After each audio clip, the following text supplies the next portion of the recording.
नमस्कार मित्रांनो, पुन्हा एकदा तुमचं स्वागत आहे इन्फो मराठी 24 या यूट्यूब चॅनलवर। मित्रांनो, एक मोठी माहिती समोर आली आहे। कर्मचाऱ्यांच्यासाठी एक निराशाजनक बातमी आलेली आहे। त्याबद्दल एक अत्यंत महत्त्वाची बातमी घेऊन आलेलो आहे। बातमी आहे, एक मोठी माहिती समोर आली, कर्मचाऱ्यांसाठी निराशाजनक बातमी।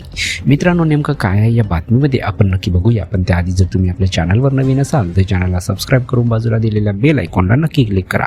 व्हिडिओ जर कामाचा आणि महत्त्वाचा वाटला तर व्हिडिओला लाईक करून आपल्या मित्रपरिवारासोबत नक्की शेअर करा। आणि हो मित्रांनो, व्हिडिओला शेवटपर्यंत नक्की बघा, जेणेकरून तुमच्याकडून कोणतीही माहिती सुटणार नाही।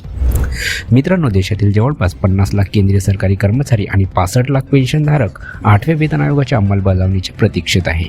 मात्र आता एक मोठी माहिती समोर आली असून त्यांच्या पगारवाढीला उशीर होण्याची शक्यता आहे। 2025च्या सुरुवातीला सरकारने आयोगाच्या प्रस्तावास मान्यता दिली असली तरी आयोगाचं संपूर्ण प्रारूप अजूनही अस्तित्वात आलेलं नाही।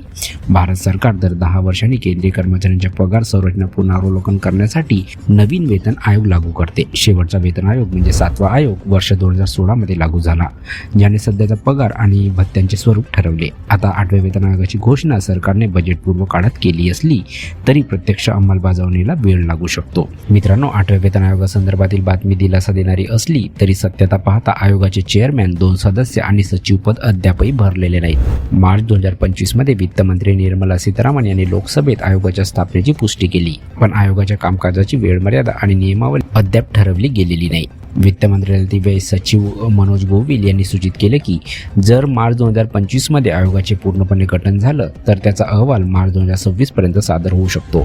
मात्र आवश्यक प्रक्रिया आणि सर्व युनियनकडून मते घेणे आवश्यक असल्याने या प्रक्रियेला वर्षभराचाही कालावधी लागू शकतो। परिणामी 2025-26च्या अर्थसंकल्पात पगारवाढीसाठी कोणतीही तरतूद करण्यात आलेली नाही।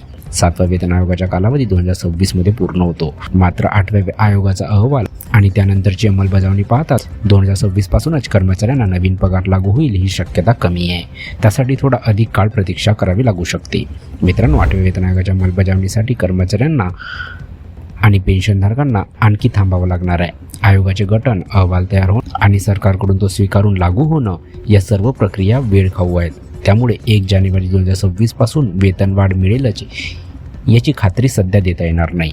तर मित्रांनो, कशी वाटली कामाची आणि महत्त्वाची बातमी? जर बातमी कामाची आणि महत्त्वाची वाटली असेल तर व्हिडिओला लाईक करून आपल्या मित्रपरिवारासोबत नक्की शेअर करा। तसेच जर तुम्ही आपल्या चॅनलवर नवीन असाल तर चॅनलला सबस्क्राईब करून बाजूला दिलेल्या बेल आयकॉनला नक्की क्लिक करा। व्हिडिओ बघितल्याबद्दल खूप खूप धन्यवाद।